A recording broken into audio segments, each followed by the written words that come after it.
All right. Patrick Burns, thanks for meeting with the Uptake.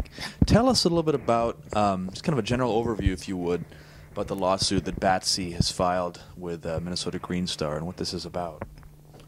Sure. About a week and a half ago, BATC, the Builders Association of the Twin Cities, filed a lawsuit in Ramsey County District Court, State Court in Minnesota, for intellectual property rights and also calling a note, loan that it had made to Minnesota GreenStar.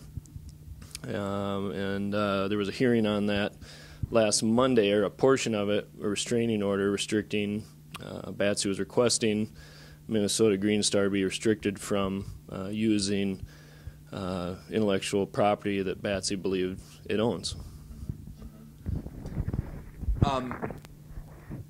And I mean, if you would, Minnesota GreenStar was founded in 2007. Is that right?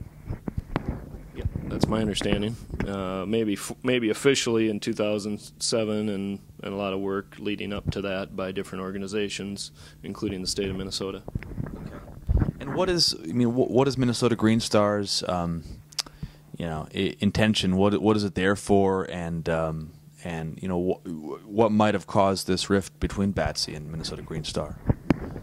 Well, I can't speculate completely on the rift, but Minnesota GreenStar exists to certify new and remodel home design, home building in the state of Minnesota, and it's a third-party verifier of such projects, and the standards are created collaboratively with a number of groups to be sort of a best practices in green design and building in Minnesota, is my understanding. And as counsel for Minnesota GreenStar, is it your understanding that Minnesota the IP is owned by BATC, and that Minnesota GreenStar does owe BATC money that needs to be paid back right now? Well, no. A court might find otherwise, but GreenStar's position is that BATC does not own the intellectual property rights that it claims it does, and that the loan is not due to even have payments start until January of 2011. The loan was approximately $306,000 made to GreenStar by BATC for operational costs in March of this year, and so about 9 months have passed, and BATC in their lawsuit has alleged that there's been a breach of contract or basically a reason to call the note, and GreenStar rejects that assertion. Going forward, what are the key dates coming up? What are the key developments? And when will this kind of come to a head from a legal perspective? Well, things can always change, of course, with court dates, and but there was a hearing a week ago now today, last Monday, I believe that was December 13th, on the temporary restraining order in front of a judge in St. Paul. The judge did grant a temporary restraining order to BATC, but narrowed it from what was requested to limiting it to GreenStar's ability to, well, let me restate that. GreenStar cannot destroy the checklist, the new home checklist I'm referring to only.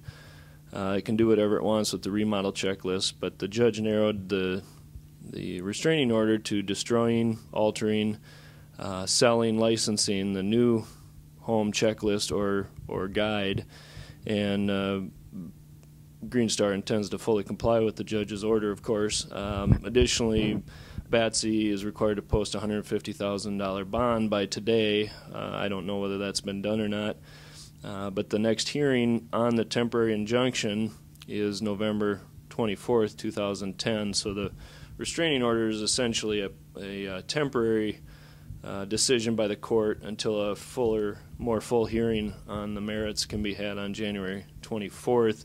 And if BATC is successful, the judge could restrain GreenStar from doing certain things until the lawsuit is tried. And if GreenStar is successful, hopefully that restraining order or temporary injunction will not be in place after that date. I mean, it sounds like Builders Association of the Twin Cities, BATC, portends that it was the main driver behind Minnesota GreenStar. It was the impetus, the financial backer. I mean, do your client know differently? I mean, are there other players here that that BATC is not taken into consideration as the drivers behind GreenStar? Yeah, it's pretty well known in this green community or in the builder community that BATC was one of 3 founding organizations of GreenStar, the other being NARI, a remodeling group, and Minnesota Green Institute. And the state of Minnesota comes into play because even, I think it was in 2006 or before, they gave an initial grant to the Green Institute of $40,000 to form GreenStar. The actual name Minnesota GreenStar came from the state of Minnesota, where they allowed what is now Minnesota GreenStar to use that logo that the state was using. The idea being that all these groups could collaboratively create a good thing versus any one of them, and it seemed to go great for 3 or 4 years until recently. I mean, I've read that Minnesota has some of the highest, green standards in the nation. Is really a leader in this as well as many other progressive causes. I mean, does this case, have implications nationwide, do you think? Well, absolutely. There's fascinating legal issues around intellectual property and this type of standards for green building or design in general. Copyright issues, especially unique here is the collaborative work of multiple organizations and now the breakup.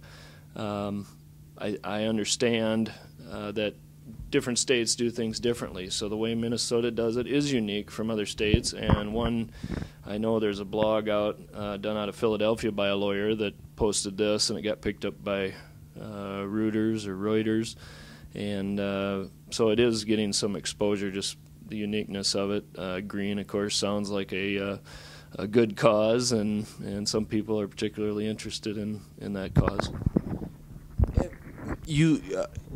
Would you care to comment at all on what approach to green building BATC might favor, unlike Minnesota GreenStar? I mean, perhaps a more incremental approach or a less ambitious approach? Well, I think you probably heard that in your other interviews, and that's true, I think, from their position and the way I understand it, representing GreenStar, is that BATC is interested in more of an incremental approach, something that could be accessible to more of their members. And that does exist in other states.